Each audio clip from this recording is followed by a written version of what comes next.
This small town in Night City in Cyberpunk 2077 is usually shrouded by water. This entire area is caked in a massive reservoir. This location is called Laguna Bay or Laguna Bay, I don't know how the fuck you say it, and it's essentially a town which has been flooded in order to make the Petrochem Dam. This town would have been looking like this at some point in time.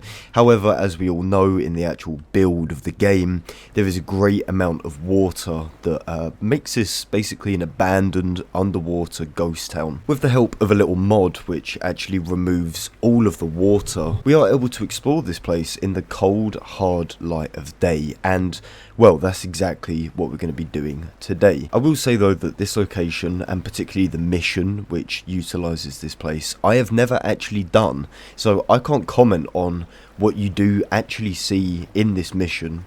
I assume this church you go into. However, what we can do is still have a look at this pretty much as it is and just appreciate the work that's gone into the environment that usually is shrouded by a shitload of water. One thing which I really enjoy about this location is the fact that there's a gigantic highway that is of course underwater, but really when you take away the water you can see just how detailed it really is. All the way down to these big gigantic signs that are overhanging, we have all of this debris, we have a good amount of props and detail, particularly on this broken section. But then, for example, as you start going backwards, you notice that the detail begins to fall off quite dramatically. And again, this whole area is still covered in water in the actual game, so there's no reason why this should be silly detailed. This road does actually continue as well a little bit into the mountain, but nothing ridiculous, nothing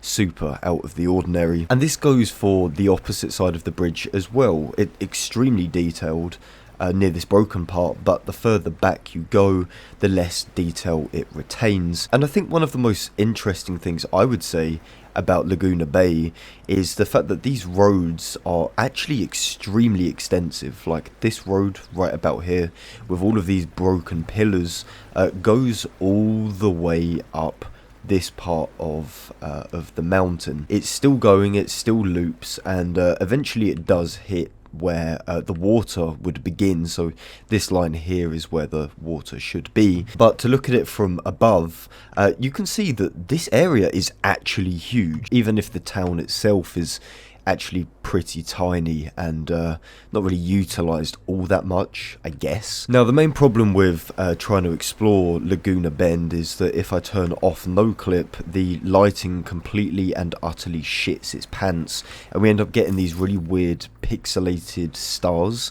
Kind of looks like a computer terminal or something. It's a little bit strange. I suppose what's on people's minds the most are all of these locked off houses which you can never actually get into, and I'll kind of just fly through a few of them just to show you that they are really just empty, hollow shells. There's no sort of hidden details, there's no secret interiors that have never been utilised. These houses are exactly what you would expect. Seeing it in the light of day really does make you appreciate just how much detail has gone into this environment. And again, like, considering that this place is entirely underwater, I think it's fascinating just how much effort was put into making it look believable. Even in the light of day, it looks very believable. So we have places like these diners and these shop fronts which look like they should be accessible, but as we've established already, all of these buildings contain not a great amount of interiors. In fact, none of them, to my knowledge, have an interior. And around here is where we get to the church, which to my knowledge you do explore in the mission, and we can see that the side of it has been carved out by this gigantic water tower. It's funny as well because there's like solar panels on the roof of this church, kind of ironic considering it's now God knows how many feet underwater. And even sort of towards the end of Laguna Bay, you can see that there's these little kind of chalets, these little shacks which have been ripped from a lot of the Badlands, so they have these really weird rudimentary interiors, but this of course doesn't mean anything. These are just models used elsewhere and repurposed with their pretty basic interior, but like for example this one still has some of the underwater props. Perhaps these bits of debris are, I don't know, procedurally generated. I seem to remember someone saying that all of these dead electrical bits are procedural. Like there's some kind of algorithm that places them strategically, so CDPR didn't have to go through and place individual barrels over a gigantic fucking town. So this is the inside of the church, and again, it's going to be pretty hard to show this off. As you can tell, the lighting really doesn't enjoy its time here, but you can see that this place is pretty detailed again, because I think you go here in the story. We've got some nice little particle effects as well. This mod does get rid of the water, but it doesn't get rid of the water sounds. It doesn't get rid of vegetation, little bits of debris floating around, as you can see. There is actually a little secret room off to the right here. If you pop in, you can see there's a tiny little square room which isn't being utilised for anything, and my guess is it's the same here. And something which I do find quite entertaining about Laguna Bay is the fact that there's a good amount of props here that just don't make sense. Like for example, these cans, like these little bits of like pizza, you know, rubbish, all of that stuff. Surely if this was underwater it'd be floating, right? I know it's obviously technical limitations, I'm sure.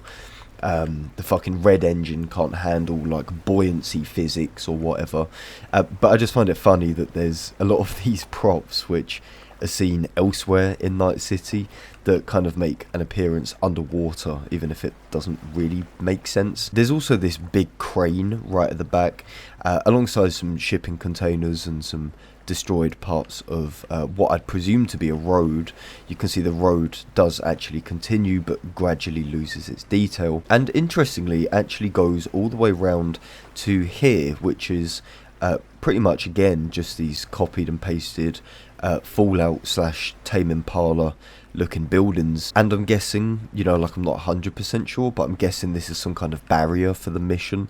Maybe this stops the player from going too far, I don't know. And if you're wondering as well, underneath Laguna Bay there is actually a building. We just have this floating shack for whatever reason.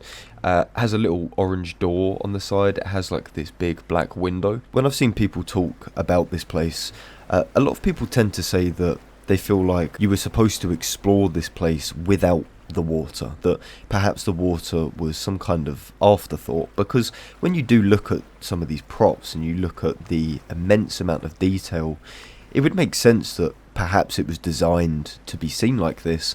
And then of course the water can be easily placed, all of this vegetation can be easily placed. There is more dry assets, there's more Night City assets than there are underwater assets. People often say as well that maybe there was some kind of idea at some point in development to actually drain this reservoir and to explore it on foot, as it is seen right here. And I think it is maybe a little disappointing as well that this entire area is absolutely huge but really not utilised at all. Even if we were able to come back here, or as I said, able to drain it and, I don't know, maybe keep it as a dry place. But it does make me wonder, with the amount of space, and particularly these big, long, winding roads, if perhaps a bigger area was planned for this location. I don't know. But that just about sums it up, guys, so I'm going to leave it here. Thank you so much for watching, and as always, let me know what you think on the matter. Do you think Laguna Bay was always supposed to be underwater, or do you think CDPR maybe had other plans for this place? Thank you so much. Please do consider subscribing if you enjoyed the video. Check out the Discord as well, link in description. And as always, I'll catch you lot in a bit.